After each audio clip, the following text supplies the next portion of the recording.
I believe this is going to be a heavyweight slugfest. I expect the first half to be a defensive battle where both teams are just filling each other out. Miami has the veteran edge at QB with Beck, but Kyle Field in December, man, that's a different monster. My final score predictions. I know I'm asking a lot, you guys, but hunker it down one more time.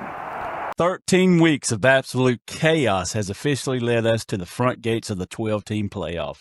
No more talking, no more what-ifs. It's win or go home time. We're heading deep into the heart of Texas where the 12th man is waiting, and Vegas currently has the U as a 3.5-point underdog in one of the most hostile environments in sports. The experts think the Aggies have the edge, but if you know anything about Mario Cristobal, you know he loves a street fight. This is Hunker Down Podcast, and we're breaking down the number 10 Miami versus number 7 Texas A&M. And let's look at Miami first. Mario Cristobal finally has this roster looking like the Miami of old. They're physical, they're nasty, and they're deep. Now, we're going to look at some good and bad, but the heartbeat of this team is the veteran Carson Beck. Since he moved down to the 305, he's been surgical, but the real reason he stays so clean is that offensive line. You got guys like Francis Mauigoa, and those guys aren't just blockers, they're road graders.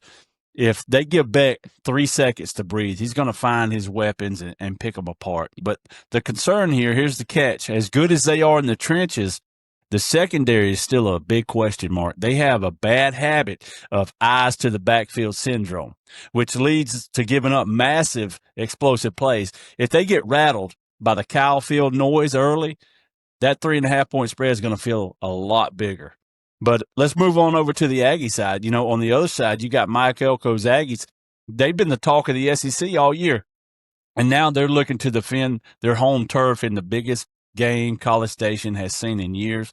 Defensively, this team's a buzzsaw.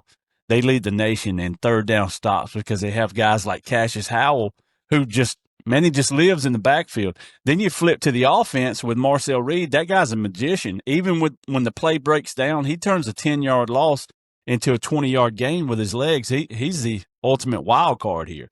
Now, the concern on the flip side, this offense relies heavily on Reed's legs. If Miami can force him to stay in the pocket and win as a pure passer, we've seen turnovers start to creep in the past doing that. So, plus, if that run game isn't clicking, the Aggies lose that physical identity that makes them, so dangerous. But let's look at some of the keys to the victory on this game, the trench war. This game, this is the game right here. If Miami's O-line can neutralize A&M's pass rush, Beck will have a field day. If A&M gets home, it's going to be a long night for the Canes. So you got to have also the discipline factor. Miami's defensive ends, man, they're going to have to stay home. If they crash too hard trying to sack Reed, he's going to hit the alley and run for 100 yards. And of course, Miami's got to manage the noise.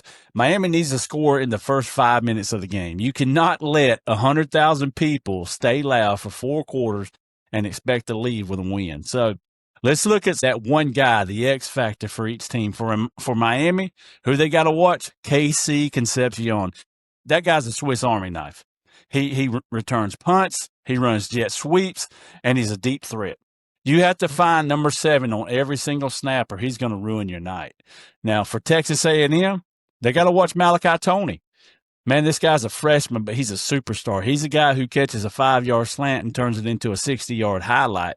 A&M's corners cannot afford to take a single play off against him. Now, moving on into the predictions, I believe this is going to be a heavyweight slugfest. I expect the first half to be a defensive battle where both teams are just filling each other out. Miami has the veteran edge at QB with Beck, but Kyle Field in December, man, that's a different monster. I think the 12th man factor and Marcel Reed's ability to extend plays on third down is the edge here. Miami, I believe, is going to keep it close, maybe even lead late in the game, but I believe A&M finds a way in the final minutes to come out of here with a victory. My final score predictions, Texas A&M 24, Miami 21. Now, that's how I see it going down, but I want to hear from you. Is the U back, or is College Station too much to handle? Smash that like button, hit subscribe so you don't miss any playoff coverage, and drop your score prediction in the comments. I'm out of here, man. Without any further ado, you know what it is. Go Dogs. From Athens to the nation, our bulldogs in the game.